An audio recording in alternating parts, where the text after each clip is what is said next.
একবার একজন মানত করেছে, আমার যদি একটা নাতি ছেলে হয় তাহলে আমি মাদ্রাসার এক গ্রুপ দাওয়াত করে খাওয়াবো, মাদ্রাসার ছাত্র দাওয়াত করে খাওয়াবো। ওই সময় ওর নাতি ছেলে না হয়ে নাতিন হয়েছে।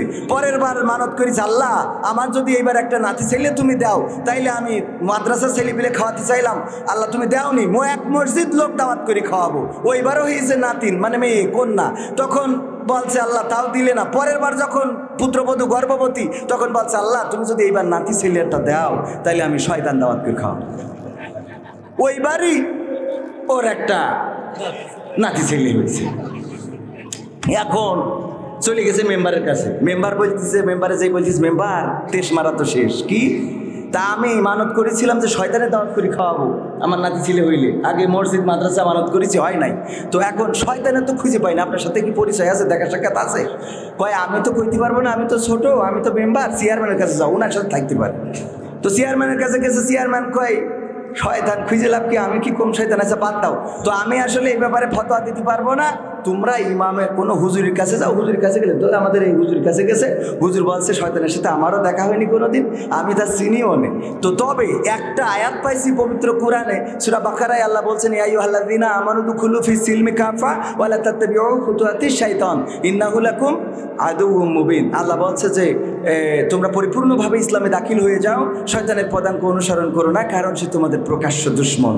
তো যখন ওই যে মাহফিল হবে মাহবুবুর রহমানের বাড়িতে, ওখানে মাহফিলে যাওয়ার পরে ওই মাহফিল থেকে মাহফিল শেষ করার আগে যদি কেউ উঠে যায় তাহলে বুঝবেন যে ওর শয়তানে তুলে নিয়ে যাচ্ছে। তার মানে ওর সামনে ইমাম হইলো শয়তান আর ও হইলো ওর চেলা, ওর পাশ যাচ্ছে। তো ডাইরেক্ট শয়তানের খাওয়াতে তো পারবেন না, এইটার ধরে খাওয়ালে শয়তানের হক আদায় হয়ে যাবে।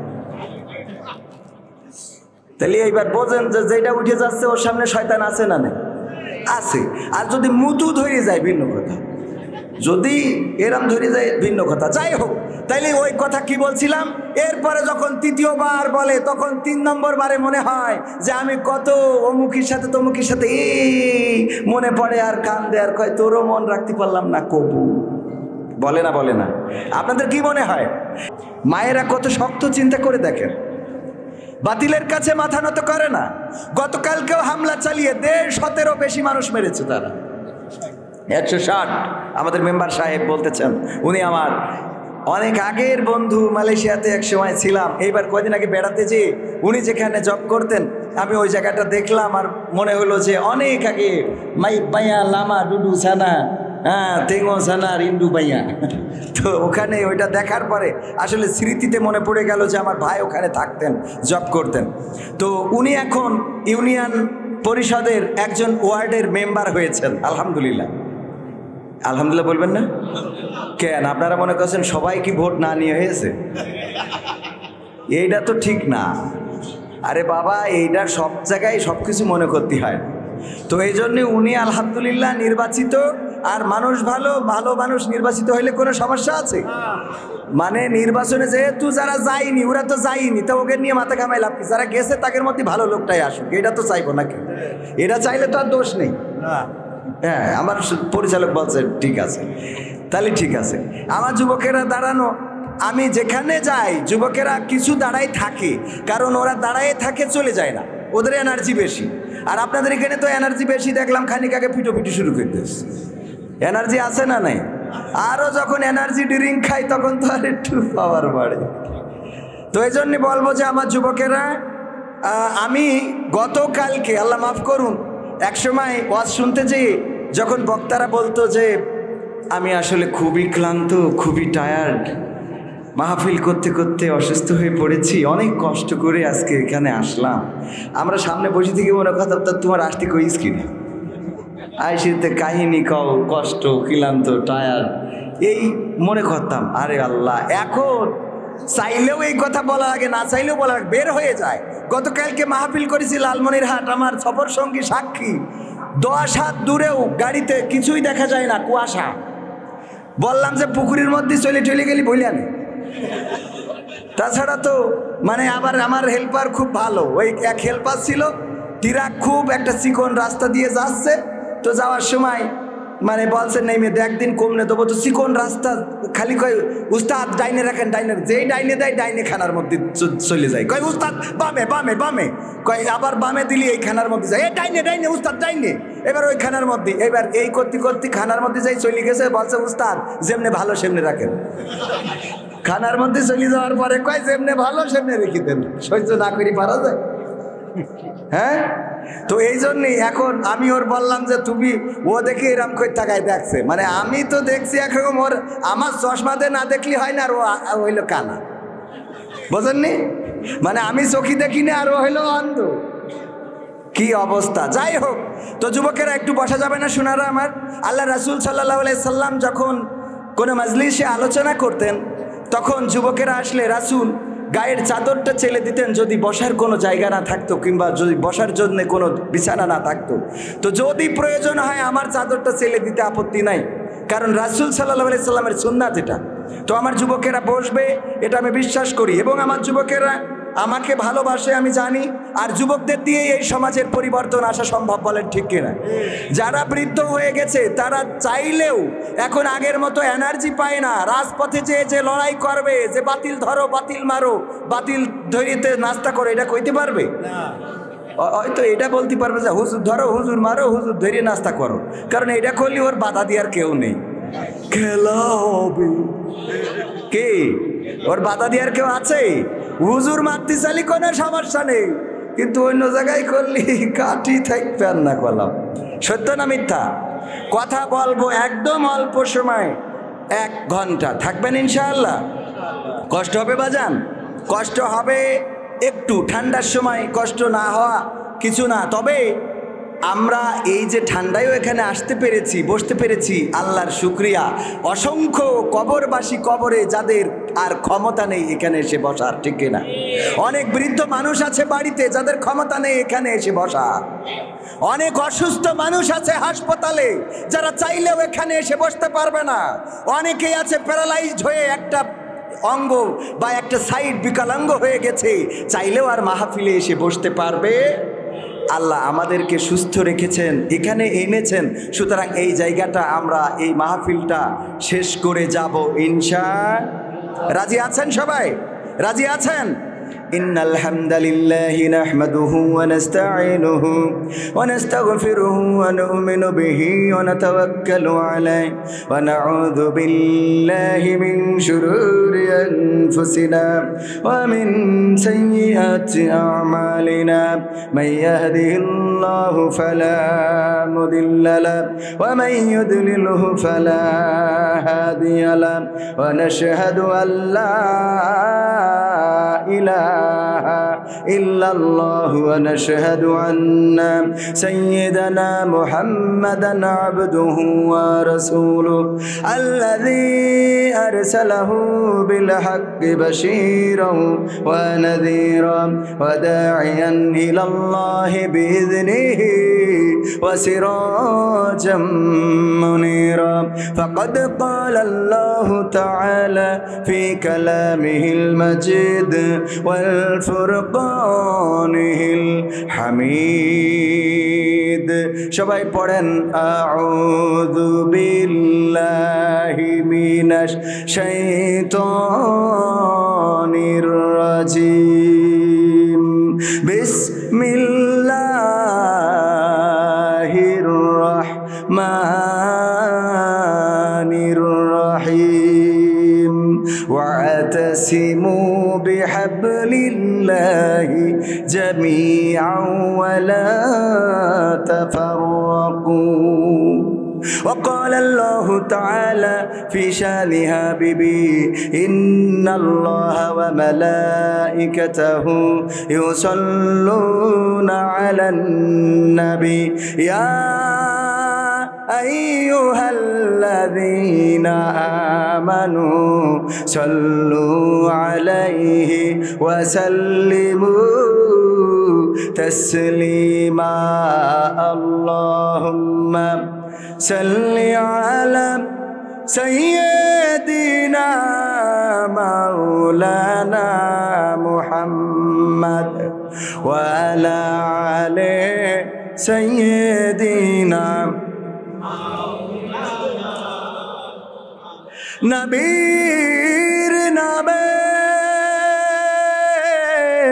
দুরূদ শরীফ পড়িবে যে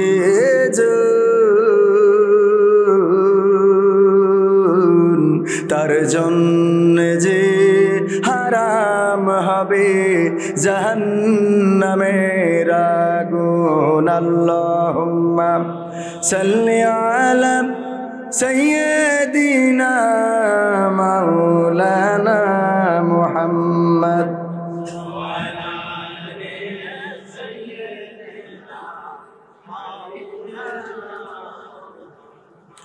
আমি স্বপ্ন দেখি 56,000 বর্গ মাইল ঘিরে, আমি স্বপ্ন দেখি 71-এর মিছিল এসেছে ফিরে, আমি স্বপ্ন দেখি বাংলাদেশ পেয়েছে স্বাধীনতা, আমি স্বপ্ন দেখি নিভৃতে আজ কাঁদে না মানবতা, আমি স্বপ্ন দেখি মানুষে মানুষে ভুলেছে ভেদাভেদ, আমি স্বপ্ন দেখি সবার গায়ে পাঞ্জাবি সফেদ, আমি স্বপ্ন দেখি আজান হলে মসজিদে যাই ছুটে, আমি স্বপ্ন দেখি খোদার রহমানিছে সবাই লুটে, আমি স্বপ্ন দেখি সকাল হলে কোরআন বুকে নিয়ে, আমি স্বপ্ন দেখি মক্তব ভরে কোমল শিশুরা দিয়ে, আমি স্বপ্ন দেখি ঘরে ঘরে সবাই আল কোরআন পড়ে, আমি স্বপ্ন দেখি কোরআন দিয়ে সবাই জীবন গড়ে। এই স্বপ্ন যদি না হয় পূরণ, তবে এক নদী বুকে দুঃখ নিয়ে হবে যে আমার মরণ। আমি স্বপ্ন দেখি, আমি স্বপ্ন দেখি, আমি স্বপ্ন দেখি, আমি স্বপ্ন দেখি, আমি স্বপ্ন দেখি পর্দা করে চলে কিশোরী নারী, আমি স্বপ্ন দেখি রূপ নিয়ে কেউ করে না বাহাদুরি, আমি স্বপ্ন দেখি এফডিসি আজ পাল্টে গেছে ঝড়ে, আমি স্বপ্ন দেখি সেখান থেকেই ইসলামী ছবি গড়ে, আমি স্বপ্ন দেখি টিভির পর্দায় আলেমের ছবি ভাসে, আমি স্বপ্ন দেখি প্রতিটা মানুষ ন্যায়ের পথেই আসে, আমি স্বপ্ন দেখি অশ্লীলতা হয়েছে দেশে বন্ধ, আমি স্বপ্ন দেখি নেই তো মানুষ বাবা বধির আর বন্ধ, আমি স্বপ্ন দেখি মরে না মানুষ কোথাও অপঘাতে, আমি স্বপ্ন দেখি ক্ষুধিত শিশু কাঁদে না ফুটপথে। এই স্বপ্ন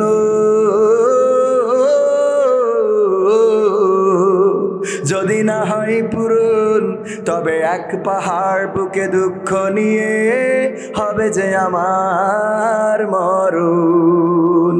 আমি স্বপ্ন দেখি, আমি স্বপ্ন দেখি, আমি স্বপ্ন দেখি, আমি স্বপ্ন দেখি, আমি স্বপ্ন দেখি রাষ্ট্রপতির মুখেরা চুলের দাড়ি, আমি স্বপ্ন দেখি ক্ষমতা নিয়ে করে না কাড়াকাড়ি, আমি স্বপ্ন দেখি নেতা নেত্রীরা ভুলে গেছে সব দ্বন্দ্ব, আমি স্বপ্ন দেখি মিল হয়েছে যেন কবিতার ছন্দ, আমি স্বপ্ন দেখি সুপ্রিম কোর্টের বিচারের মানদণ্ড, আমি স্বপ্ন দেখি কোরআন হাদিস দিয়েই করে খণ্ডন, আমি স্বপ্ন দেখি সংসদে সবাই কোরআনের কথা বলে, আমি স্বপ্ন দেখি দেশটায় আমার কোরআন দিয়েই চলে। কথা কয় না? আমি স্বপ্ন দেখি কারাগার থেকে এসেছে ভাইরা নিড়ে, আমি স্বপ্ন দেখি মামুনুল হক আবার আমাদের মাঝে এসেছে ফিরে। এই স্বপ্ন যদি না হয় পূরণ, তবে এক সাগর বুকে দুঃখ নিয়ে হবে যে আমার মরণ। কথা ঠিক আছে? স্বপ্ন দেখেন এই স্বপ্নগুলো? এই স্বপ্ন যদি দেখেন, এই স্বপ্ন দেখলে কি স্বপ্ন দেখেই রেখে দিতে হবে না পূরণ করতে হবে? যখন যারা বিয়ে করে ফেলেছেন, বিয়ে যতদিন করিলেন না ততদিন বাসর রাত, আরে বাবা ফুলের রাত, এই স্বপ্ন ছিল না? ছিল না যে বিয়ে কেমন, এইটা বউ আসলে কি হবে, এই নিয়ে স্বপ্ন দেখতেন। যখন বিয়ে করা হয়ে গেছে মানে এই স্বপ্ন দেখেই তো একভাবে বিয়ে করেছেন, ঠিক কিনা? যে আব্বা বিয়ে দিয়াই লাগবে, যাই করে তাই করে বিয়ে দেওয়া লাগবে, আপনার বিয়ের ব্যবস্থা করে দিয়েছে। যারা এখন বিয়ে করে নাই তারা বিয়ের স্বপ্ন দেখে।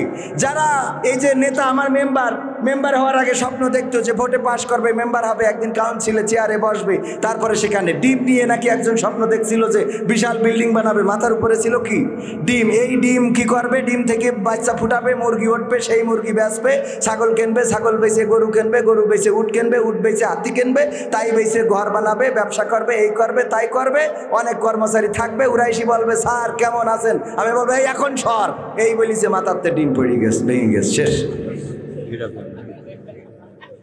তো এখন এই যে অবস্থা, যাই হোক আমি তো খেয়াল করি নাই, আমার নাম সবাই নিচে আর আমার উঠাইলো সবাই লাস্টে, এটা তো খেয়াল করি না। আমি মনে করছি মনে হয় আমার নাম মনে হয় উপরে রয়েছে, তো এটা অন্যায় হয়েছে।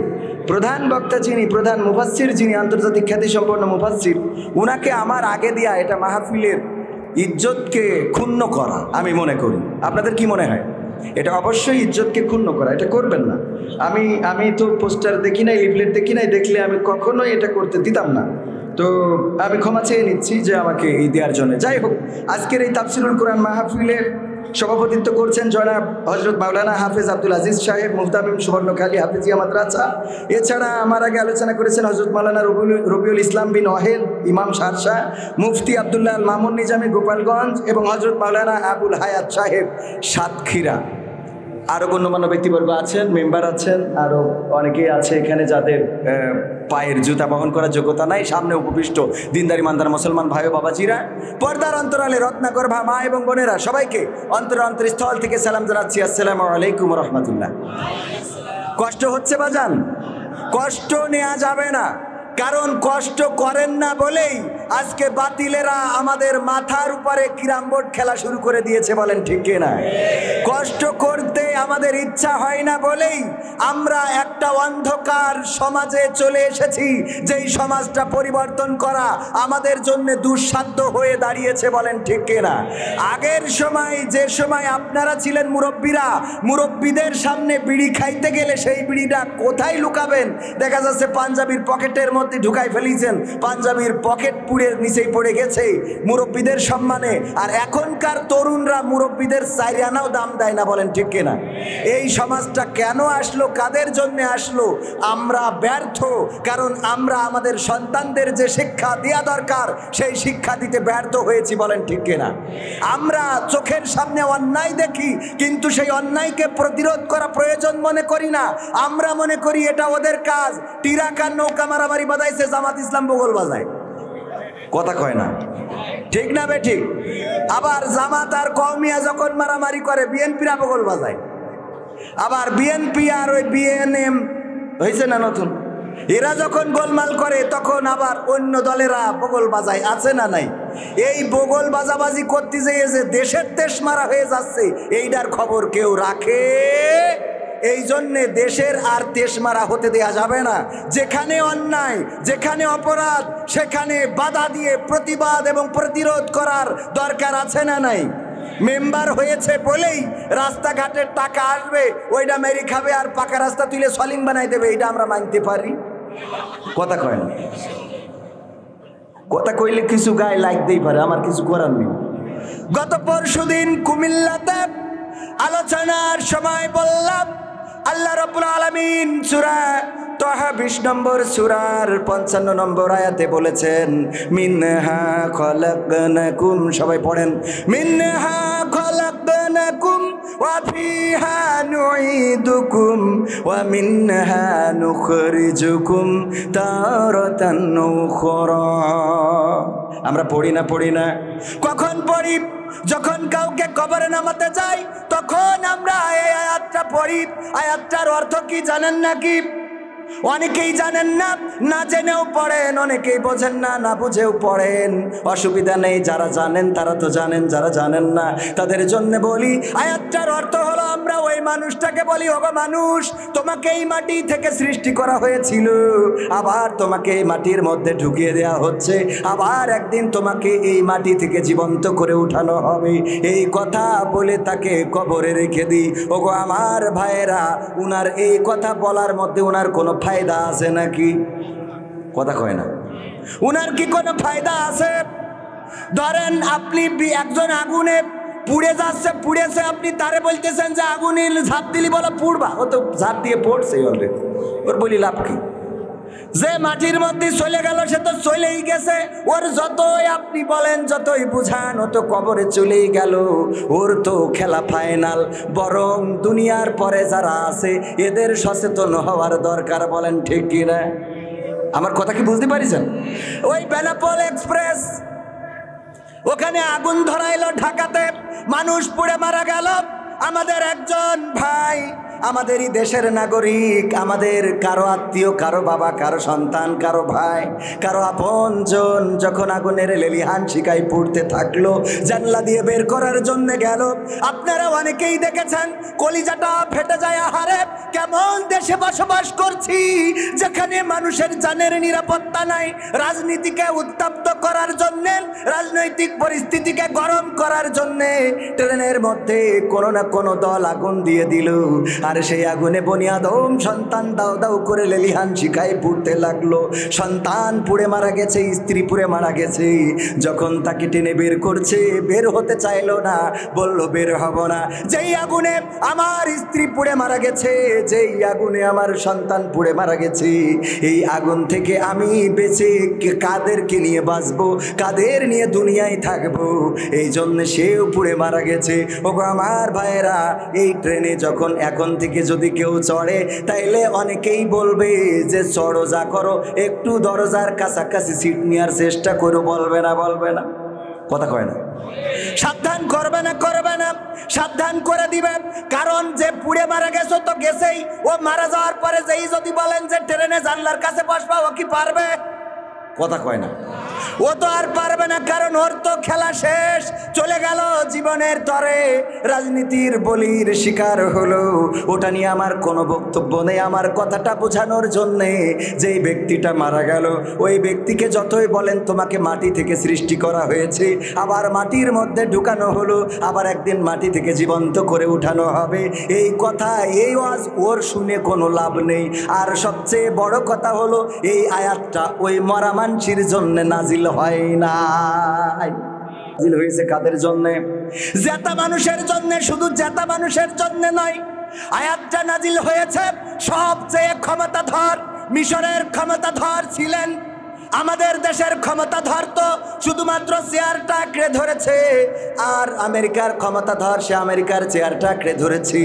ওই পুতিন রাশিয়ার চেয়ারটা আঁকড়ে ধরেছে, জেলেনস্কি ইউক্রেনের চেয়ারটা আঁকড়ে ধরেছে, অং সান সুচি আঁকড়ে ধরেছিল মায়ানমারের চেয়ার, আর আব্দুল ফাত্তাহ আল সিসি সে আঁকড়ে ধরেছে মিশরের চেয়ার। এমনিভাবে এক একটা রাষ্ট্রপ্রধান এক একটা চেয়ার আঁকড়ে ধরে, কিন্তু ফেরাউন শুধুমাত্র মিশরের চেয়ারটা আঁকড়ে ধরে নাই, বরং সে আল্লাহর চেয়ারটাও টানতে নামানোর চেষ্টা করেছে। বলেন ঠিক কি না? ঠিক না বে ঠিক?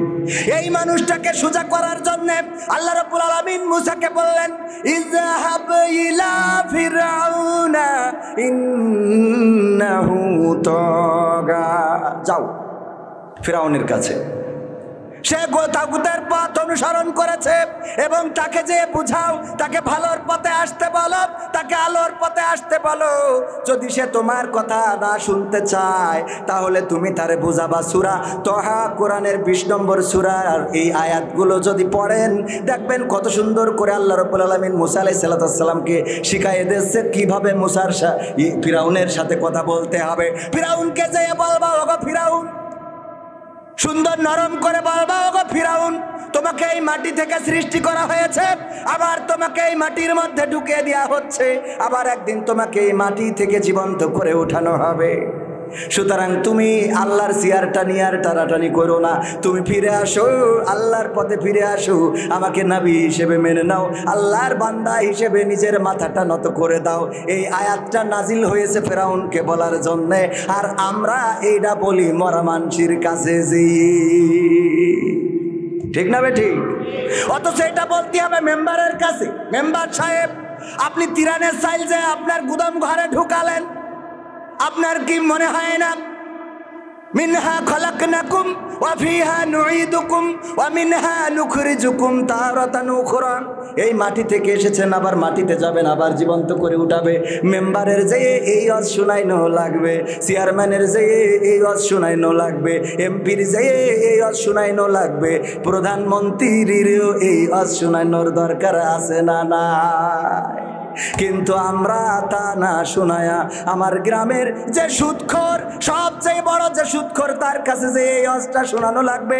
কেন সুদ খাও?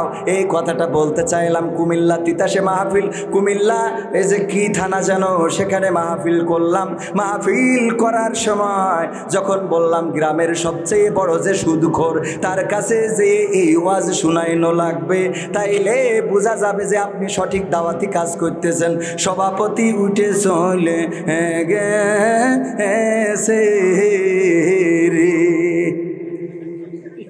পরে আমি সভাপতিরে খুঁজি, কয় উনি অসুস্থ চলে গেছে। পরের দিন ফোন করি, কয় না, ওই আপনি যে কইছেন যে গ্রামের সবচেয়ে বড় সুদ করছে, তার এই ওয়াজ শুনাইতে হবে, তাই সে উঠে চলে গেছে। মনে করছে ওর কইছেন। জ্বালা আছে না নাই? হুজুর ওয়াজ করবেন, আজ একটু ইব্রাহিমের ঘটনাটা বলবেন। আমাদের নবী ইব্রাহিম আহারে কত কষ্ট করেছে ইসলামের জন্য গো, ও রে, একটু শোনাবেন গো হুজুর, একটু শোনাবেন রে। এবার হুজুর যখন ওয়াজ করেছে, ইব্রাহিম আলাইহিস সালামের আলোচনা করতে গেলি নমরুদের কথা আসবে না? আসবে না? কথা কয় না, একটু জোরে বলেন। আসবে না? আসবে না? যখন নমরুদের কথা এসেছে, নামাজ শেষে সভাপতি ডাক দিয়ে বলছে, হুজুর এইদিকে আসেন, এইদিকে আসেন। কি হয়েছে? আপনারা কইলাম ইব্রাহিম আলাইহিস সালামের জীবন নিয়ে আলোচনা করতে, আর আপনি নমরুদের কথা কেন টেনে আনলেন? বলছে ইব্রাহিম আলাইহিস সালামের জীবন নিয়ে কথা বলতে গেলে তো নমরুদের কথা এসে যাবে। আসবে না? আসবে না? আল্লাহ তো কোরআনে নমরুদ কত কষ্ট দিয়েছে, আল্লাহর রাসূল আল্লাহর নবী ইব্রাহিম আলাইহিস সালামকে আগুনে ফেলেছে। আল্লাহ বললেন, ইয়া নারু কুনি বারদাও ওয়া সালামান আলা ইব্রাহিম। আমার আল্লাহ বললেন, ও আগুন, তুমি আমার ইব্রাহিমের জন্য আরামদায়ক ঠান্ডা হয়ে যাও, শান্তিদায়ক হয়ে যাও। আগুন শান্তিদায়ক হয়েছে না হয় নাই? আলোচনা করতে গেলে নমরুদের কথা আসবে না? আসবে না? বলছে মুসা ইব্রাহিম আলাইহিস সালামের কথা বলতে গেলে তো নমরুদের কথা এসেই যায়। তখন বলতেছে, নমরুদের কথা বলেছেন তাতে অসুবিধে নেই, কিন্তু দেখছিলাম নমরুদের কথা বলার সময় আপনি আমার দিকে তাকাচ্ছিলেন। জ্বালা আছে না নাই? সময়টা তো বড্ড খারাপ, আপনি তো ভাই সব জানেন। বুঝে শুনে কথা বলে ওয়াজের রীতি টানেন, উস্কানি ফুস্কানি মূলক বলবেন না কোনো কথা। এই মঞ্চে রাজনীতি ভাই করবেন না অযথা। আমরাও ভাই কোরআন জানি, মানি মোটামুটি, ঝামেলাতে থাকি মাঝে মাঝে নিয়ে ভোটা ভুটি। মক্তবেতে শিখেছিলাম আলিফ বা তা সা, কোরআন হাদিস মোটেও জানি না এমন কিন্তু না। তাই রাজনীতি চলবে না ও হুজুর, রাজনীতি চলবে না। তাই রাজনীতি চলবে না ও হুজুর, রাজনীতি চলবে। এবার বলছে, হুজুর শোনেন, আপনারা আসলেই খালি রাজনীতির কথা বলেন, অথচ আমি কত মাহফিলে গেলাম, অনেক মাহফিলে বসেছিলাম, মেম্বার মানুষ, যাওয়াই লাগে লাগে রে লাগে রে। কত মাহফিলে গেলাম, কত হুজুর ওয়াজ করলো। আমি বললাম, কি ওয়াজ করিল? বলছে, ওই ঢাকাতে হুজুর আনিলাম, সেই হুজুরি ওয়াজ করিল কত মধুর সুর। কবরেতে গেলে পাবো 70,000 হুর। আরে বাহ! হুরির লোভ আছে না নাই? দুনিয়ায় হুরির পিছনে ঘুরে বেড়া আই রে আমার যুবকেরা। কয়দিন পরে 14 ফেব্রুয়ারি লাইলাতুল ভালোবাসা দিবস, কি আছে না নাই?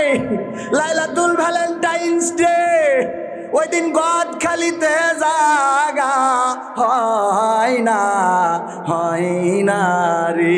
আমি বললাম ফুলির দাম কেমন? বলছে হুজুর। আমি কি হুজুর মার্কা দাম কব না অন্য দাম কব? কলাম এর মধ্যে আবার দামের সমস্যা কি? বলছে আপনারা যখন আসেন গো তখন এক দাম, আর ওই নেটওয়ার্ক ছাড়া ছেলে পিলে আসলে আর এক দাম। কেন? বলছে যখন দেখি স্বামী স্ত্রী আসে বা আপনাদের মতো লোক আসে তখন ন্যায্য মূল্যটা নিই, আর যখন দেখি যে নিয়ে আইসে একটা বুঝি এর সামনে আদায় করে নিতে হবে, তা 300 টাকার জিনিস 700 বলে বসে থাকি। এখন মাথায় পড়াই ফেলাইছে, ওর মাথার তো আর খুলতে তো পারবে না, কারণ খুললি ভালোবাসা কাটাকাটি ও মকসেদে ছেলের সাথে আবার লাইন মারবে, ঠিক না বে ঠিক? কারণ তুমি কিনে দিতে পারো নি বাদ। হ্যাঁ, এরা মা বোন আছে না নাই? বিয়ের সময় কান্দে গো। কেন কান্দে? আমার আব্বা বলতো ওই যে যখন বলে জগৎ মেম্বারের ছেলের সাথে মকসেদ মিয়ার মেয়ে বড় মেয়ের বিয়ে হচ্ছে, এত টাকা দেন মহরে, ও গো সকিনা তুমি কি রাজি আছো? হঠাৎ মনে পড়ে যাই, আরে আমি একটু বড় হওয়ার পরে আমাদের গ্রামে রাবুল্লাহ আমারে গদখালি নিয়ে যাইয়া ফুল কিনে দিছিল, ওরে আমি তো ওর মন রাখতে পারলাম না, কবুল। হ্যাঁ, এবার যখন বলে দ্বিতীয়বার আবার জগৎ মেম্বারের ছেলের সাথে মকসেদের মেয়ের এত টাকা দেন মহরে বিয়ে, ও গো সখিনা তুমি কি রাজি আছো? বলে আমি যখন হাই স্কুলে পড়তাম গো রে, আমার ফেল করা মেম্বারের ছেলে কত নিয়ে গেছে ওই যে সিনাক্সে, আর ওখানে অর্ডার দিয়ে দরজা পর্দা টেনে দিয়ে কত আরে মন রাখতেই পারলাম না, কবুল। ঠিক না বেঠিক? কষ্ট হচ্ছে আপনাদের? কয়েকজন একটু কষ্ট হইতেই পারে। আমি তো এই জন্যই তো বললাম যে আমি দু একজনের একটু মনে হয় শীত লেগে যাচ্ছে। আচ্ছা চলে যাবেন কিরা 12টার আগে শেষ ওঠেন দিন, ওই দু একজন চোখের সামনে উঠলে আমার ওইগুলো শয়তান মনে হয়। কারণ কি জানেন? আল্লাহ বলেছে ইয়া আইয়ুহাল্লাযীনা আমানু দুখুলু ফিস সিলমি কাফা ওয়ালা তাত্তাবিউ খুতুওয়াতিশ শাইতান ইন্নাহু লাকুম আদুউম মুবিন। আল্লাহ বলছে ওগো ইমানদারেরা তোমরা পরিপূর্ণভাবে ইসলামে দাখিল হয়ে যাও, শয়তানের পদাঙ্ক অনুসরণ করো না, কারণ সে তোমাদের প্রকাশ্য দুশমন। তো এখানে একটা ইসলামের মাজমা, জান্নাতের বাগান, রিয়াজুল জান্নাত, এখানে যার বসতে ভাল লাগে না চলে যায়, সে নিশ্চিত শয়তানের সাথে চলে যায়। সুতরাং যে যায় সে ডাইরেক্ট শয়তান। কেন? আরো একটা উদাহরণ আপনাদের দিয়ে বুঝাই দেবো। একবার একজন মানত করেছে আমার যদি একটা নাতি ছেলে হয় তাহলে আমি মাদ্রাসার এক গ্রুপ দাওয়াত করে খাওয়াবো, মাদ্রাসার ছাত্র দাওয়াত করে খাওয়াবো। ওই সময় ওর নাতি ছেলে না হয়ে নাতিন হয়েছে। পরের বার মানত করেছে আল্লাহ আমার যদি এইবার একটা নাতি ছেলে তুমি দাও তাইলে আমি মাদ্রাসার ছেলে পেলে খাওয়াতে চাইলাম, আল্লাহ তুমি দাওনি, এক মসজিদ লোক দাওয়াত করে খাওয়াবো। ওইবারও হয়েছে নাতিন মানে মেয়ে কন্যা, তখন বলছে আল্লাহ তাও দিলে না। পরের বার যখন পুত্রবধূ গর্ভবতী তখন বলছে আল্লাহ তুমি যদি এইবার নাতি ছেলেটা দাও তাইলে আমি শয়তান দাওয়াত করে খাওয়াবো। ওইবারই ওর একটা নাতি ছেলে হয়েছে। এখন চলে গেছে মেম্বারের কাছে, মেম্বার বলতেছে, মেম্বারে যেই বলছিস মেম্বার তেস মারা তো শেষ। কি তা আমি মানত করেছিলাম যে শয়তানের দাওয়াত করে খাওয়াবো আমার নাতি ছেলে হইলে, আগে মসজিদ মাদ্রাসা মানত করেছি, হয় নাই। তো এখন শয়তানের তো খুঁজে পাই না, আপনার সাথে কি পরিচয় আছে, দেখা সাক্ষাৎ আছে? কয় আমি তো কইতে পারবো না, আমি তো ছোট, আমি তো মেম্বার, চেয়ারম্যানের কাছে যাও, ওনার সাথে থাকতে পারে। তো চেয়ারম্যানের কাছে গেছে, চেয়ারম্যান কয় শয়তান খুঁজে লাভ কি, আমি কি কম শয়তান আছে, বাদ দাও। তো আমি আসলে এই ব্যাপারে ফতোয়া দিতে পারবো না, তোমরা ইমামের কোনো হুজুরের কাছে যাও। হুজুরের কাছে গেলে তো আমাদের এই হুজুরের কাছে গেছে, হুজুর বলছে শয়তানের সাথে আমারও দেখা হয়নি কোনোদিন, আমি তা চিনিও নেই। তো তবে একটা আয়াত পাইছি পবিত্র কোরআনে, সূরা বাকারায় আল্লাহ বলছেন ইয়া আইয়ুহাল্লাযীনা আমানু দুখুলু ফিস সিলমি কাফা ওয়ালা তাত্তাবিউ খুতুওয়াতিশ শাইতান ইন্নাহু লাকুম আদুউম মুবিন। আল্লাহ বলছে যে তোমরা পরিপূর্ণভাবে ইসলামে দাখিল হয়ে যাও, শয়তানের পদাঙ্ক অনুসরণ করো না, কারণ সে তোমাদের প্রকাশ্য দুশ্মন। তো যখন ওই যে মাহফিল হবে মাহবুবুর রহমানের বাড়িতে, ওখানে মাহফিলে যাওয়ার পরে ওই মাহফিল থেকে মাহফিল শেষ করার আগে যদি কেউ উঠে যায় তাহলে বুঝবেন যে ওর শয়তানে তুলে নিয়ে যাচ্ছে, তার মানে ওর সামনে ইমাম হইলো শয়তান আর ও হইলো ওর চেলা, ওর পাশ যাচ্ছে। তো ডাইরেক্ট শয়তানের খাওয়াতে তো পারবেন না, এইটার ধরি খাওয়ালে শয়তানের হক আদায় হয়ে যাবে। তাহলে এইবার বোঝেন যে যেটা উঠে যাচ্ছে ওর সামনে শয়তান আছে না নেই? আছে। আর যদি মুতু ধরে যায় ভিন্ন কথা, যদি এরম ধরে যায় ভিন্ন কথা। যাই হোক, তাইলে ওই কথা কি বলছিলাম, এরপরে যখন তৃতীয়বার বলে তখন 3 নম্বর বারে মনে হয় যে আমি কত অমুখীর সাথে তমুখীর সাথে এই মনে পড়ে আর কান্দে আর কয় তোরও মন রাখতে পারলাম না কবু। বলে না বলে না? আপনাদের কি মনে হয় এখন যে মেয়েগুলো আমার ছেলেদের সাথে যুবকদের সাথে, এমন কোনো যুবক নাই যার সাথে একটা কোনো না কোনো মেয়ের লাইন নাই? সত্য না মিথ্যা? আর 2-1টা বিধবা আছে কাইতে কাইতে বেড়ায়, বিরহের পোস্ট করে যে হুজুর আমার কোনো লাইন হচ্ছে না, ওকে জন্য আমাকে আবার দোয়া করতে হয়।